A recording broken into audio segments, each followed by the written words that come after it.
आदाब, नमस्कार। मैं यूनुस अहमद, सहारा नशा मुक्ति केंद्र, कुंदा नगरी, बेलगावी से। आज हम अल्कोहल यूज़ डिसऑर्डर के बारे में और इसके स्टेजेस के बारे में चर्चा करेंगे। इससे पहले आप चैनल को शेयर करो, लाइक करो, सब्सक्राइब करो, क्योंकि आपका एक शेयर किसी की लाइफ बचा सकता है, एक फैमिली को बचा सकता है। तो चलिए शुरू करते हैं। Stages of alcoholism.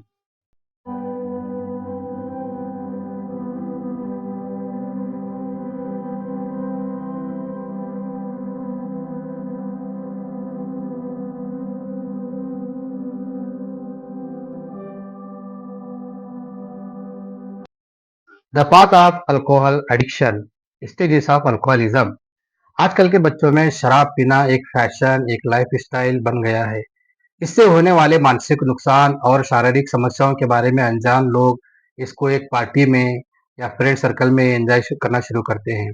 तो सबसे पहला जो इसका स्टेज शुरू होता है, ऑकेजनल अब्यूज बोलते हैं।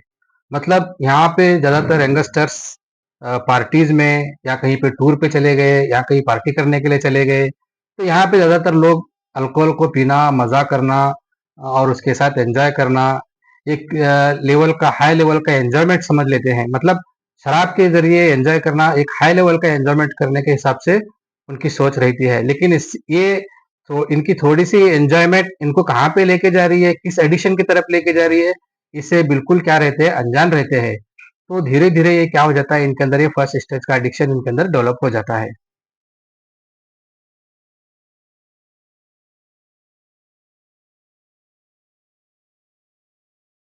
दूसरा स्टेज जो इनका आता है, इंक्रीज टॉलरेंस लेवल। मतलब पहले सिर्फ पार्टी में इसमें वगैरह यूज करते थे, लेकिन अब इनका पीने का जो टॉलरेंस जो रहता है डे बाय डे ज्यादा होना शुरू हो जाता है। पहले सिर्फ पहले स्टेज में सिर्फ पार्टी में, फंक्शंस में, फेस्टिवल्स में यूज करते थे, लेकिन अब दूसरा जो रहता है इंक्रीज टॉलरेंस, मतलब ये इनका एडिक्शन लेवल जो रहता है इनको एक दूसरी तरफ ले जाना शुरू करता है। तो ये शराब का जो दूसरा जो स्टेज रहता है, ये एक्सपेरिमेंटल स्टेज बोलते हैं इसको।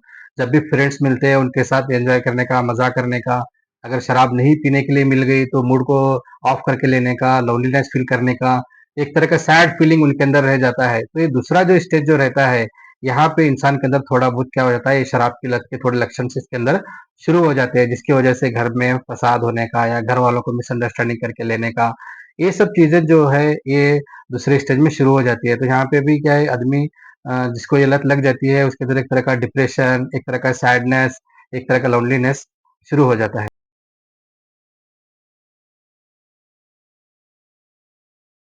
थर्ड स्टेज जो रहता है प्रॉब्लम ड्रिंकिंग, मतलब इनका शराब पीना घर वालों के लिए एक प्रॉब्लम बन जाता है और इनके लिए भी एक प्रॉब्लम हो जाता है, क्योंकि जब ये शराब के दूसरे स्टेज से निकलने के बाद ये शराब के थोड़े बहुत आदी हो गए रहते हैं।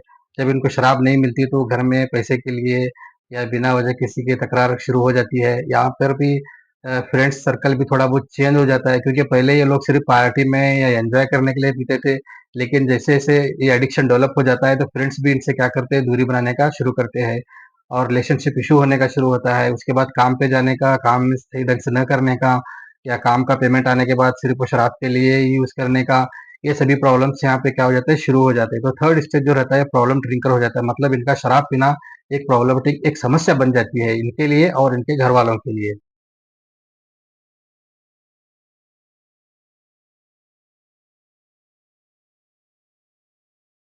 फोर्थ स्टेज जो इनका रहता है अल्कोहल डिपेंडेंस, मतलब यहाँ पे जब तक वो बूस्ट नहीं हो जाते तब तक उनको रिलैक्सेशन नहीं लगता। जैसे कि इनके अंदर हैंगओवर्स होना, बॉडी के अंदर ट्रेमर्स, उसके बाद स्वेटिंग, सीवियर इरिटेबिलिटी और रेसिंग हार्ट्स और ट्रबल इन स्लीपिंग। मतलब इनके अंदर क्या रहता है, जैसे ही मॉर्निंग हो जाता है तो इनको हैंगओवर हो जाता है, सर दर्द रहता है या पेट में दर्द रहता है।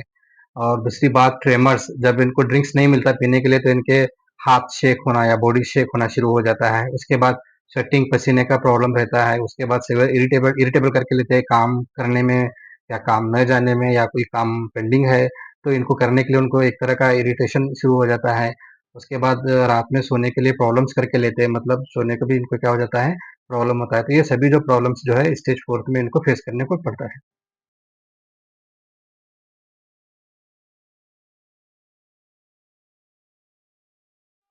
फिफ्थ स्टेप जो रहता है अल्कोहल एडिक्शन, मतलब अल्कोहलिज्म, यहाँ पे पूरी तरह से शराब और वो 2 ही चीज़ों को इनका लगाव रहता है, तीसरी चीज़ इनके बीच में आने से इनको प्रॉब्लम होने का शुरू हो जाता है। तो इनका दारू, शराब का और इनका बहुत करीबी रिश्ता बन जाता है। पहले स्टेज में जो था सिर्फ़ पार्टीज़ में, ट्रिप्स में एन्जॉय करना, मज़ा करना रहता था। दूसरे स्टेज में ये थोड़ा बहुत एडिक्शन डेवलप हो जाता है। थर्ड स्टेज में इनको प्रॉब्लम्स का इश्यू करना पड़ता है। फोर्थ स्टेज में इनको फिज़िकल इश्यू हो जाते हैं। अब लास्ट में जो रहता है, ये जहाँ भी जाएँगे इनको सिर्फ़ अल्कोहल का डिमांड्स रहता है। जैसा कोई बुलाया तो बोलेगा कि दारू पीने को मिलेगी क्या? या फिर किसी फ्रेंड्स ने बोला कि वहाँ जाके आएँगे चल या कुछ करेंगे तो बोलेंगे ड्रिंक्स मिलता है क्या? नहीं मिलता। तो यहाँ पे जो रहता है ये फिफ्थ स्टेज जो रहता है, इनके लिए कहीं पे भी काम पे जाना अल्कोहल है तो ये बड़ी आसानी से आ जाएँगे या फिर किसी प कहीं ट्रिप पे जाना है अगर इनको दारू मिलेगी तो वहाँ पे चले जाएँगे। मतलब ये एडिक्शन इतना लेवल हाई करके लेते हैं कि पूरी तरह से अल्कोहल के ऊपर ये डिपेंड हो जाते हैं। पूरे स्टेज से हमें पता चलता है कि जब इंसान लास्ट स्टेज में आ जाता है, तो ये पूरी तरह से अल्कोहलिक बन जाता है। तो ये अल्कोहलिक एक ही दिन में नहीं बनता, जैसे कि एक कहावत है Rome not built in a day मतलब रोम जो है वो एक दिन में नहीं बना, ये जो कंट्री जो है एक दिन में नहीं बना, इसके बनने के लिए कई साल लग गए हैं। लेकिन हमें ये भी याद रखना पड़ता है कि हिरोशिमा और नागासाकी बर्बाद होने में सिर्फ कुछ सेकंड लग गए हैं। इसका मतलब ये है कि अल्कोहल एडिक्शन जो होता है, वो 1 दिन या 2 दिन पीने से नहीं होता, बल्कि इसके लिए टाइम लगता है। अगर इसको एक बार एडिक्शन लग जाता है, तो बर्बाद होने के लिए ज़्यादा टाइम नहीं लगता। जैसा कि हिरोशिमा और नागासाकी को अमेरिका ने विदिन सेकंड्स में तबाह बर्बाद कर दिया था। तो बिल्कुल उसी तरह से ये लत भी इंसान को क्या करती है कि कुछ सेकंड दिनों में जब ये एडिक्शन उसको लग जाती है, तो सबसे पहले इसकी हेल्थ खराब हो जाएगी, उसके बाद घरेलू परेशानी शुरू हो जाएँगी, उसके बाद फाइनेंशियल प्रॉब्लम शुरू हो जाएँगे, उसके बाद इसको ऑक्यूपेशनल का प्रॉब्लम शुरू हो जाएगा।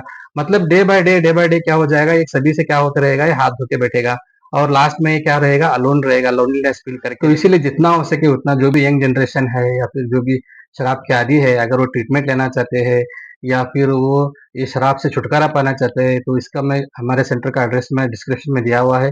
आप कॉन्टैक्ट कर सकते हैं और इसके बारे में अगर आप और भी जानकारी चाहिए तो इसके बारे में आप इंक्वायरी भी कर सकते हैं। Thanks for watching.